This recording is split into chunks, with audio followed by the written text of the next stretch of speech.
What do people say about Jesus Christ today?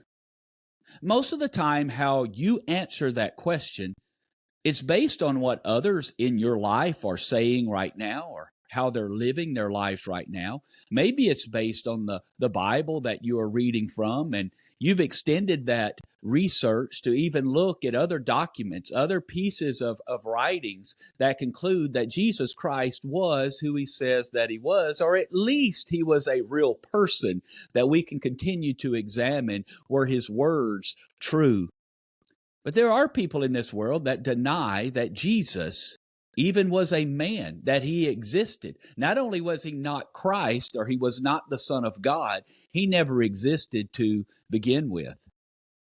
There were people who were alive at the time of Christ, and they wrote down what they saw and what they believed. And even when people saw Jesus, were in his presence, some believed and some rejected it. Some never come to believe that Jesus was the Christ based on the evidence that they saw. But some, their lives were changed in that moment.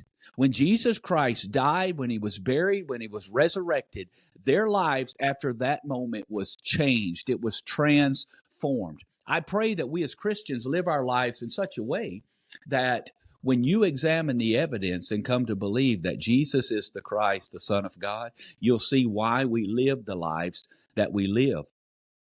Because there were people who were alive after Jesus, but they saw how Christians were living their lives.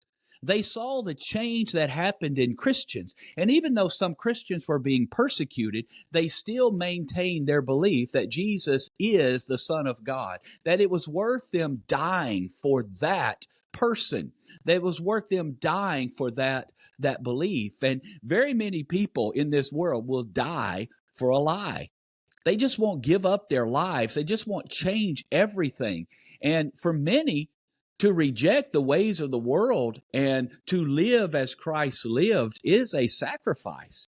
And many times we do that as Christians. But you see, there were people who were alive after the life of Jesus, after he was dead. But based on the way Christians were living their lives, they can conclude that Jesus must have been a real person, and we could examine to see if he was the Son of God. Even the Roman soldiers in Matthew chapter 27, it says in verse 54, when the centurion and those with him were guarding Jesus, they saw the earthquake and all that had happened. They were terrified. And they exclaimed, surely he was the Son of God. Romans were wonderful at crucifixion. They knew how to kill a person. They were very good at it, and they did it often.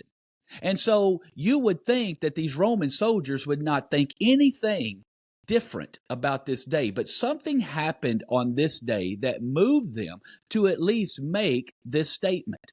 Surely he was the Son of God. Because something happened. The evidence supported something that they saw that was different. If you are a non-believer and you question the life of Christ, I hope that you will at least examine the evidence. It is my prayer that the way that Christians are living out their faith today will cause you to at least examine the evidence. But please, don't judge whether Jesus was a real person or whether he was the Son of God or his words are true based on how a Christian lives their life. We are weak. We fall. We fail. We mess up. And many times you may not see us repent and recognize that. So please examine the evidence for what the evidence is. This morning in our Bible study, we have a Thursday morning Bible study with the men, and we're studying a book called Convicted by Brad Harrop. And Caleb was teaching, and it was just a great study this morning. And we were examining the evidence and support that Jesus was a real man and that he died on the cross. Now, Thomas Martin, he spoke up. Now, I'm not calling him old, but he says he was 13 when JFK was shot. He says, I saw it. I knew that it happened. Today, we're still trying to uncover the reasons he was killed. And we're looking at all kinds of conspiracy theories. But the fact remains, Thomas said, JFK was dead. JFK was shot. We saw that. And while people are examining all the evidence of why and the conspiracy theories, he still died. I think the same thing is true with Jesus Christ. You can't conclude that he didn't exist and that he died. Evidence can support that there were eyewitnesses to that fact that it happened. I couldn't tell Thomas, well, Thomas, I wasn't there, so I didn't see him die. Therefore, it's not true. I believe Thomas is real. I believe Thomas was once 13 years old, and that is about the same time that JFK was shot. So that could be reality. So now I can support that. And then we have to examine the other evidence to see what is true about why he was killed. So many people, they just are going to conclude that Jesus did not exist. But those that acknowledge he lived and died, because there is historical evidence that support, they may still reject that he was anything more than a good man. Some may reject the lifestyle that would be required of them if they obey the teachings. So they're going to reject any conclusive evidence to the contrary. I want to ask a question. Can we live our lives in a way that future generations who write about the year 2025, that there were people who believed in Jesus and they worshiped him and they lived with such convictions that despite what the world accused them of, they still lived out the principles set forth by Jesus Christ? Let's get personal. What will your children say about your faith?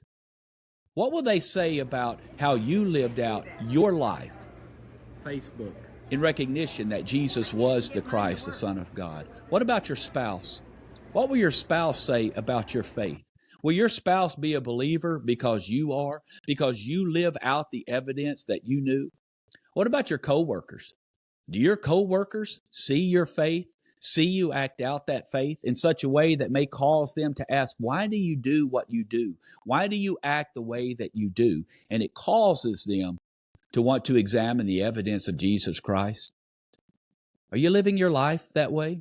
What about your enemies? Would people that don't even like you not be able to deny that you were one who lived by godly principles? 1 Peter 2 verse 12, live such good lives among the pagans that though they accuse you of doing wrong, they may see your good deeds and glorify God on the day that he visits us. Regardless of what the world says about Jesus Christ, regardless of whether they deny that Jesus is the Christ, they've looked at the evidence just like you have, and they've concluded that Jesus is not true. What will they say about you? What will they say about your convictions? What will they say? Because, see, it doesn't really matter what they say. It depends on what God thinks. Does God know that you are a believer?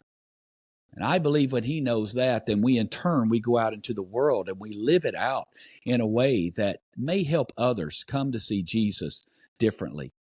Because we know that in other writings. Once again, we're looking in this book, and Brad Harrop does a good job of bringing out people who were friendly towards Christians, that they believed that Jesus was the Christ. But he also brought out that there were people that were more hostile to that belief, that even though Jesus could have been a real man, that he could have been the Son of God, they don't recognize that.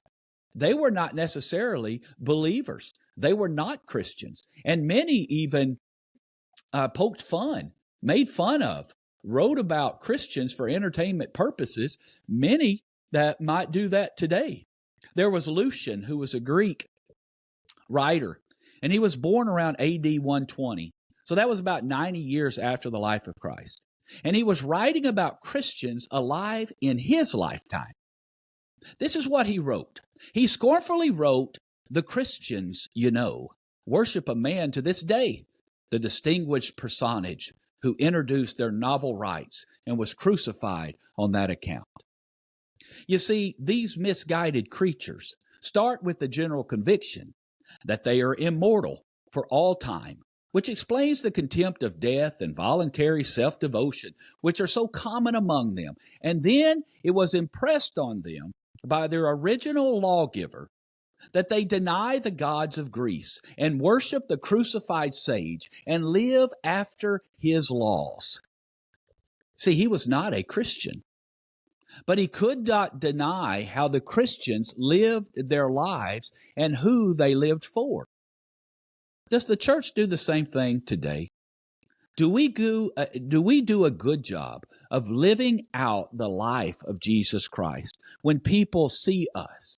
Jesus would tell his disciples, and he tells us today in John 13, verse 35, by this all men will know you are my disciples if you love one another. We need to be a body of believers that love one another to the point that others see it, that we're supporting each other, that we're looking out for one another, that we're taking care of each other.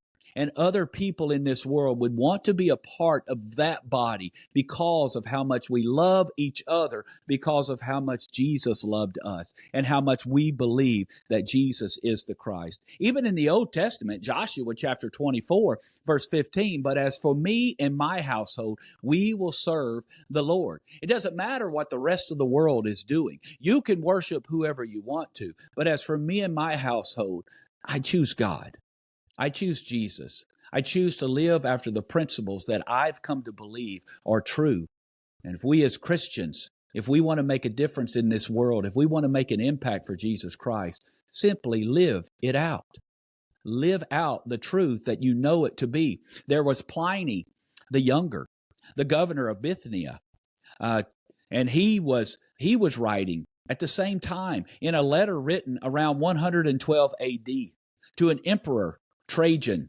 Pliny stated, they, or the Christians, were in the habit of meeting on a certain fixed day before it was light, when they sang in alternate verses a hymn to Christ, as to a God, and bound themselves by a solemn oath not to any wicked deeds, but never to commit fraud, theft, adultery, never to falsify their word, not to deny a trust when they should be called upon to deliver it. You see, more evidence could be given, but the case has been unquestionably made that Jesus Christ walked on the earth. His earthly evidence can be denied only by those pre-committed to a denial of the evidence and facts.